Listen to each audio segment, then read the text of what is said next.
नमस्कार दोस्तों, स्वागत है आपके अपने यूट्यूब चैनल मेहरा क्लासेस में। तो दोस्तों ऑलरेडी आप सभी को पता है कि एमपी गेस्ट फैकल्टी के लिए न्यू रजिस्ट्रेशन की जो डेट है वो आ चुकी है। इसके रिगार्डिंग हमने एक वीडियो पब्लिश कर दिए हैं। वीडियो के डिस्कशन में उसकी लिंक मिलेगी, आप उसको देख सकते हैं। लेकिन दोस्तों ये जो भर्ती अभी होने जा रही है वो नवीन नीति 2023 के अनुरूप होगी।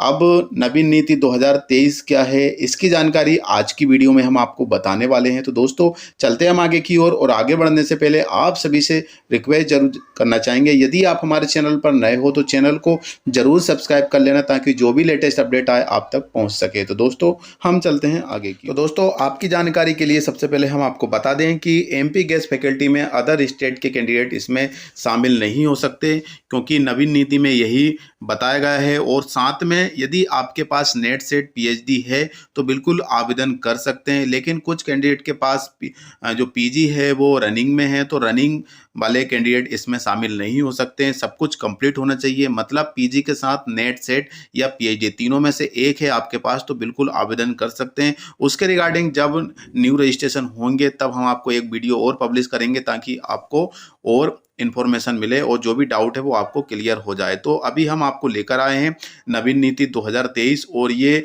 आदेश जो जारी हुआ था 5/10/2023 को जारी हुआ था। और आपको थोड़ा सा ब्लर दिख रहा होगा, क्योंकि ये नोटिफिकेशन ही इस टाइप से इन्होंने पब्लिश किया है।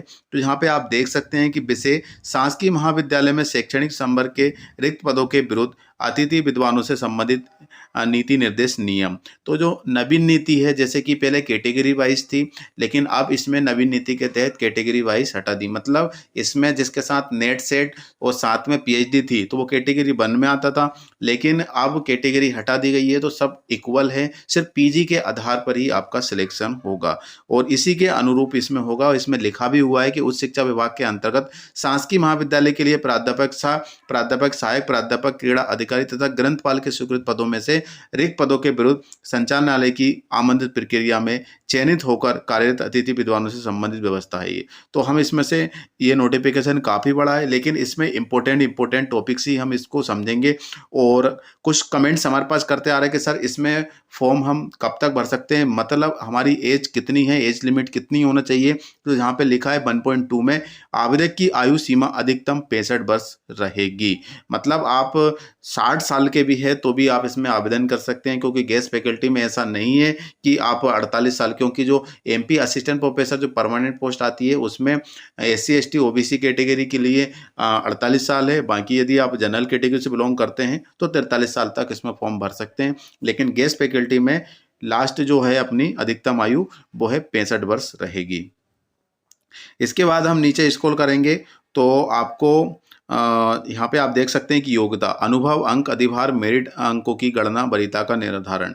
तो योग्यता का निर्धारण कैसे होगा? संबंधित विषय सह विषय में न्यूनतम नेट, एमपी सेट, स्लेट अथवा पीएचडी उत्तीर्ण, मतलब 3 और 4 में से एक आपके पास होना चाहिए पीजी के बाद। गेस्ट फैकल्टी में कोई भी रनिंग डॉक्यूमेंट से आपके पास तो बिल्कुल आप आवेदन नहीं कर सकते हैं। सपोज दैट करो कि यदि आपने नेट क्लियर कर लिया है, लेकिन आपका पीजी जो है अभी रनिंग में है या रिजल्ट नहीं आया है, तो बिल्कुल आप इसमें आवेदन नहीं कर सकते। क्यों? क्योंकि इसमें वेरिफिकेशन होता है, और वेरिफिकेशन टाइम आपका जो कोर्स है, आपकी जो डिग्री है, बिल्कुल आपके हाथ में होना चाहिए, क्योंकि उन्हीं के आधार पर आप फॉर्म फिल किए होंगे, और उन्हीं के आधार पर जो फॉर्म फिल किए हैं वो वेरीफाई होंगे। तो आपके पास ये कंप्लीट होना चाहिए। ओनली पीजी भर से ही आप इसमें आवेदन नहीं कर सकते। और इसके बाद हमारे पास कुछ और भी कमेंट्स कर रहे हैं, जैसे कि बीएड एमएड वाले भी इसमें आवेदन कर सकते हैं। तो आप इसमें आवेदन नहीं कर सकते, क्योंकि ये नेट सेट पीएचडी होल्डर ही इसमें आवेदन कर सकते हैं। अनुभव का अंक ऑलरेडी हम आपको पिछली वीडियो में बता चुके हैं कि आपको मैक्सिमम 20 अंक आपको मिलेंगे। एक साल में आपको 4 अंक मिलेंगे, और मैक्सिमम आपको 20 अंक मिलेंगे यदि आप इसमें गेस्ट फैकल्टी में कार्यरत हो जाते हैं। तो यहाँ पे आप उसको श्रेणी भी दी गई है कि 150 से अधिक दिवस, तो यहाँ पे 4 अंक, और 120 से 149 दिवस, तो यहाँ पे 3 अंक रहेंगे। 90 से 119 दिवस 2 अंक, और एक से लेकर 89 दिवस तक तो यहाँ पे 1 अंक मिलेंगे। इसी तरीके से कालखंड के बारे में भी दी गई है कि गणना के लिए 3 कालखंड को एक कार्य दिवस के समतुल्य माना जाएगा। मतलब यदि एक दिन आपको कंप्लीट करना है तो कम से कम 3 कालखंड मतलब 3 पीरियड आपको लेना अनिवार्य है। यदि आप इसमें से कम लेते हो तो वो आपकी हाफ अटेंडेंस मतलब हाफ डे में माना जाएगा।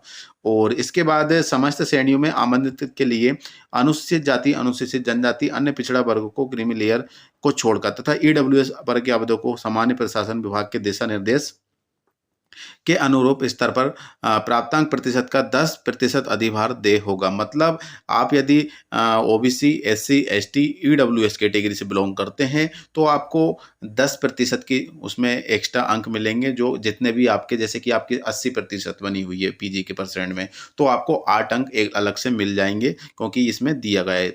इसके बाद मेरिट का आवंटन निर्धारण कैसे होना है, तो मेरिट का निर्धारण भी हम आपको बता दें दोस्तों कि मेरिट अंकों की गणना स्नातकोत्तर के प्राप्तांक प्रतिशत को अंक मानते हुए प्राप्तांक अंकों में से 50 घटाया जाएगा। मतलब यदि आपका पीजी में 80% बना है तो 50 घटाया जाएगा, तो आप कितने बचे आपके पास, ओनली 30। उसमें अधिभार जोड़ा जाएगा। अधिभार बोले तो आपका जो एससी, एसटी, ओबीसी होगा। उदाहरण के लिए यदि किसी आवेदक ने स्नातकोत्तर में 75% अंक प्राप्त किए हैं, अनुसूचित जाति का है, दिव्यांग भी है एवं 5 वर्षों का अनुभव भी है, तो उसके मेरिट अंक किस किस तरीके से होंगे वो यहाँ पे आप देख सकते हैं। जैसे कि 75 में से 50 माइनस किए, कितने बचे, 25 अंक। अनुसूचित जाति श्रेणी के लिए अधिभार 75 का 10% कितना बनेगा, 7.5 अंक। दिव्यांग के लिए अधिभार 10% रहेंगे तो इसका कितने बनेगा, 7.5। 7.5 कितने होगा, ये 15 अंक हो जाएंगे।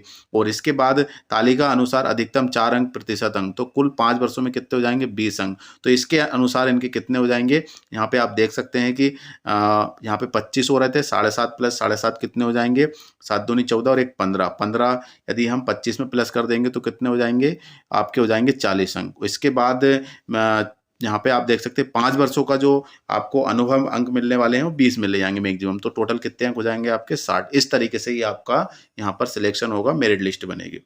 इसके बाद वरीयता का निर्धारण कैसे किया जाएगा, मेरिट अंक समान होने पर आज अधिक आयु वाले अतिथि विद्वानों को वरीयता दी जाएगी। मतलब यदि समान अंक है आपके, किसी के 40 अंक बन रहे हैं, किसी दूसरे के भी 40 अंक बन रहा है, लेकिन उनकी एज जो होगी उसके डिफरेंस पर ही आपका सिलेक्शन होगा। मतलब जिसकी आयु ज़्यादा होगी उसका उसमें सिलेक्शन होगा।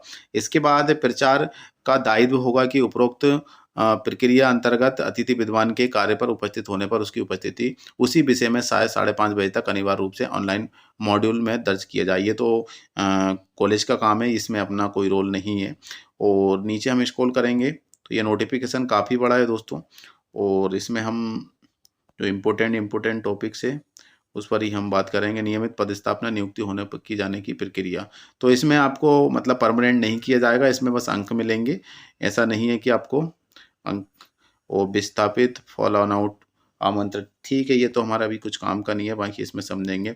हाँ, एक चीज़ और है कि आपका जो आपको क्या है कि इसमें पहले सैलरी और कुछ मिलती थी, अब आपकी सैलरी कुछ और मिल रही है। जैसे कि राज्य शासन मंत्रिपरिषद आदेश आइटम क्रमांक दिन 9 दिनांक 16 सितंबर 2023 के निर्णय के अनुक्रम में वित्त विभाग द्वारा दिए परामर्श अनुसार प्रदेश के शासकीय महाविद्यालय में कार्यरत अतिथि विद्वानों को वर्तमान में देय प्रति दिवस 1500 रुपये मानदेय में बढ़ोतरी करते हुए 1 अक्टूबर 2023 से प्रति दिवस ₹2000 करते हुए अधिकतम मासिक मानदेय राशि 50,000 रुपये प्रदान किए जाने की स्वीकृति प्रदान की गई है। मतलब आप मैक्सिमम 1 महीने में 50,000 रुपये तक की सैलरी ले सकते हैं। वो आपको डिपेंड करेगी कितनी आप, जैसे कि यहाँ पे 2,000 रुपये पर डे तो आपको मिलना ही मिलना है यदि आप वहाँ पे 3 कालखंड एक दिन में लेते हैं तो।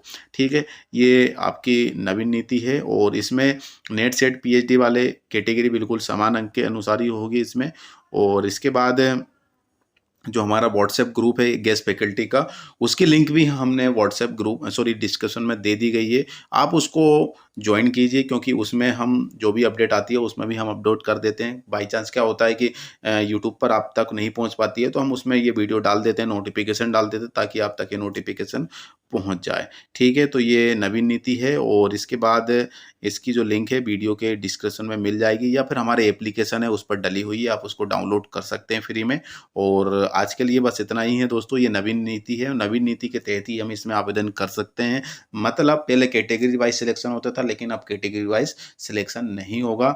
नेट सेट और साथ में पीएचडी है तो आप कैटेगरी 1 में नहीं हो, आप सभी के साथ बैठे हुए हो। ठीक है, बस आपके पीजी के आधार पर ही आपका सिलेक्शन होगा, ये नवीन नीति कहती है। और जो केस लगे हुए थे हाई कोर्ट में, तो वो अभी पेंडिंग है, अभी उसके रिगार्डिंग कुछ कह नहीं सकते हैं। तो अभी सिर्फ दिशा निर्देश एमपी हायर एजुकेशन को दिए थे कि आप करना चाहो तो बिल्कुल कर सकते हैं, लेकिन दोस्तों अभी नवीन नीति के तहत ही करना होगा इनको, क्योंकि अभी कोर्ट का आदेश भी नहीं आया है। तो चलिए दोस्तों, आज के लिए तो बस इतना ही है। कोई डाउट है तो हमें कमेंट सेक्शन में कमेंट कर सकते हैं। बाकी आप मुझे हम नेक्स्ट वीडियो जो न्यू रजिस्ट्रेशन होंगे उसमें हम आपको पूरी जानकारी देंगे। तो आज के लिए बस इतना ही है, फिर से मिलेंगे नए वीडियो के साथ। जब तक के लिए जय हिंद, जय भारत।